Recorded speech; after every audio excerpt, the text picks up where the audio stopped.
Number 23 کا حوالہ، دیوبندی ملا نے حضور اکرم صلی اللہ علیہ وسلم کو پل صراط سے گرنے سے بچا لیا۔ کتاب بلغۃ الحیران، صفحہ نمبر 8۔ یہ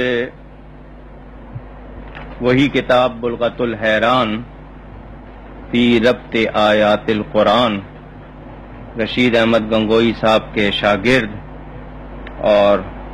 راول پنڈی کے غلام خان صاحب کے استاد کی، اس میں جو آپ نے یہ حوالہ دیا ہے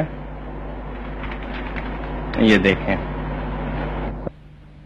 یہ صاحب لکھتے ہیں کہ میں نے حضور صلی اللہ علیہ وسلم کو دیکھا،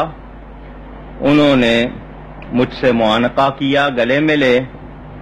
علی الصراط یعنی پل صراط صاف لکھا ہے، حالانکہ ساری عبارت عربی میں لکھتے لکھتے پل صراط کو وہ پل صراط ہی لکھا ہے، کہ حضور صلی اللہ علیہ وسلم کا خاص طور پر وہ ذکر کر رہے ہیں کہ جی وہ حضور صلی اللہ علیہ وسلم کو میں نے یعنی پل صراط پر حضور گر رہے تھے تو میں نے بچایا۔ اب اس سے وہ مراد یہ لے رہے ہیں کہ میں نے حضور صلی اللہ علیہ وسلم کو بچایا تو کیا مطلب حضور کے دین کو بچایا، یعنی وہ یہ خواب مراد لے رہے ہیں۔ صاف طور پر لکھ دیا کہ حضور صلی اللہ علیہ وسلم گر رہے تھے عن السقوط، اور ساتھ میں کہتے ہیں کہ جی وہ اس کی تعبیر میں نے یہ لکھائی کہ میں دین کو بچا رہا ہوں، یہ انہوں نے کہا، لیکن صاف طور پر بیان کیا کہ حضور صلی اللہ علیہ وسلم گر رہے تھے تو میں نے بچایا۔ یہ ان کی اس عبارت کو دیکھ لیں۔ اگلا حوالہ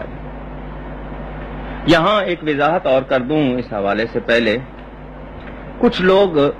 یہ کہتے ہیں، میں بھی مانتا ہوں کہ خواب کی دنیا الگ ہے، خواب کے جملوں میں اور حال کے جملوں میں فرق ہوتا ہے، مگر ایسے جملے کبھی کسی نے خواب میں بھی نبی پاک کے بارے میں نہیں کہے۔ یعنی اگر کچھ لوگوں نے ایسے خواب دیکھے جن میں کچھ ایسی باتیں بھی ہیں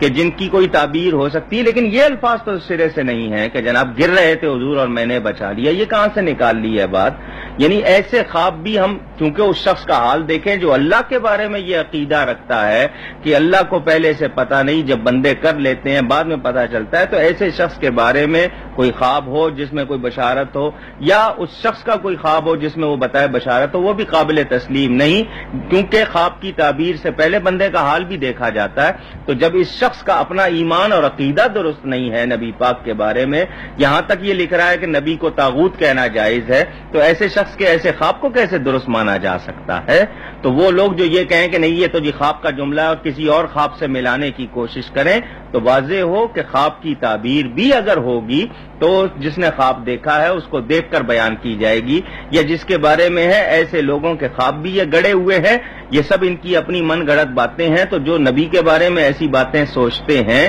وہ غلط ہیں۔ خواہ کوئی ٹکٹ دینے کی بات کرے، خواہ کوئی یہ کہے کہ مدینے سے لے کر لاہور تک کا ٹکٹ دینے کی بات ہو، خواہ کوئی یہ کہے کہ حضور نے کہا کہ دیوبند کا مدرسہ میرا ہے، یا کوئی اور اس قسم کی باتیں کریں، یہ اس طرح کہ جتنے بھی خواب ہیں وہ قابل قبول نہیں ہو سکتے، کیونکہ ان لوگوں کا جو خواب دیکھ رہے ہیں ان کا حال ایسا نہیں جس کے اوپر اعتبار کیا جا سکے۔